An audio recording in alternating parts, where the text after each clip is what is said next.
লন্ডনের হিথ্রো বিমানবন্দরে কর্মরত ভারতীয় ও দক্ষিণ এশীয় বংশোদ্ভূতদের ইংরেজি ভাষায় দক্ষতা না থাকার অভিযোগ তুলে এক ব্রিটিশ নারী সামাজিক যোগাযোগ মাধ্যমে দেওয়া পোস্ট ঘিরে দেশ জুড়ে শুরু হয়েছে তীব্র বিতর্ক। এই ঘটনাটি নতুন করে আলোচনায় এনেছে যুক্তরাজ্যের গুরুত্বপূর্ণ বিভাগগুলোতে কি সত্যি ভারতের প্রভাব ক্রমেই বাড়ছে। জানা যায়, লুসি হোয়াইট নামে এক নারী, যিনি নিজেকে পাবলিক পলিসি স্পেশালিস্ট হিসেবে পরিচয় দেন, তিনি এক্সে একটি পোস্ট লেখেন, এইমাত্র হিথ্রোতে নেমেছে। প্রায় সব কর্মী ভারতীয় বা এশীয় এবং কেউ ঠিকঠাক ইংরেজি বলতে পারেন না। তার এই মন্তব্য মুহূর্তেই ভাইরাল হয়ে পড়ে। একদিকে অনেকেই এটিকে বর্ণবাদী ও জাতিগত বিদ্বেষমূলক আখ্যা দিয়েছেন, অন্যদিকে কেউ কেউ বলছেন এটি ব্রিটেনে ক্রমবর্ধমান ভারতীয় প্রভাবের বাস্তব প্রতিচ্ছবি। এ বিষয়ে হিথ্রো কর্তৃপক্ষ এখনও আনুষ্ঠানিকভাবে কোনো বিবৃতি দেয়নি। তবে বিমানবন্দর সংশ্লিষ্ট একাধিক সূত্র জানিয়েছে, অভিযোগটি খতিয়ে দেখা হচ্ছে। ব্রিটেনে ভারতীয় ও দক্ষিণ এশীয় অভিবাসীদের উপস্থিতি দীর্ঘদিনের।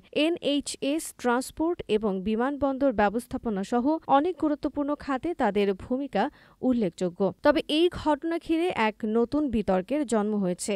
এই প্রবাসী জনগোষ্ঠীর প্রভাব কি কেবল শ্রম শক্তির মধ্যেই সীমাবদ্ধ, নাকি তা নীতি নির্ধারণী স্তরেও পৌঁছে গেছে? বিশ্লেষকরা বলছেন, শুধু হিথ্রো নয়, ব্রিটেনের স্বাস্থ্য খাত, তথ্য প্রযুক্তি, শিক্ষা ব্যবস্থা এবং প্রশাসনিক পর্যায়েও ভারতীয় ও এশীয় অভিবাসীদের উপস্থিতি এখন অনেক বেশি দৃশ্যমান। অনেকেই যুক্তরাজ্যের সাবেক প্রধানমন্ত্রী ঋষি সুনাকের ভারতীয় বংশোদ্ভূত পরিচয় উল্লেখ করে এই প্রভাবকে ভারতের নরম উপনিবেশবাদ হিসেবেও বর্ণনা করছেন। লুসি হোয়াইটের পোস্টে কেউ মন্তব্য করেছেন, এটা ইংল্যান্ড, এখানে ইংরেজি ভাষাতেই কথা বলার কথা।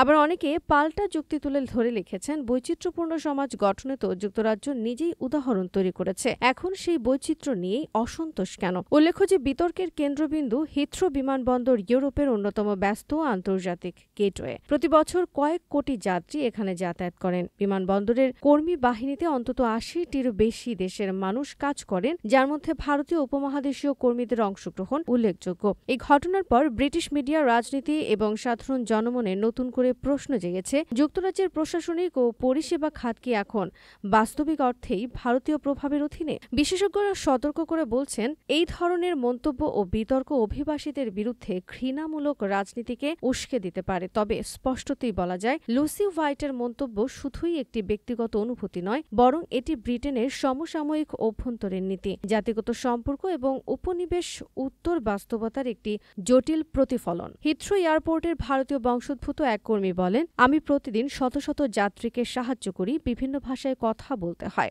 ইংরেজিও বলি, হিন্দিও বলি। আমাদের দক্ষতা নিয়ে এইভাবে প্রশ্ন তোলা খুবই দুঃখজনক। আরেক ভারতীয় লন্ডন প্রবাসী ব্যবসায়ী বলেন, হিথ্রোর মতো জায়গায় যেখানে মানুষ বিশ্বের সব প্রান্ত থেকে আসে, সেখানে কর্মীদের ভাষাগত বৈচিত্র্য বরং সুবিধা।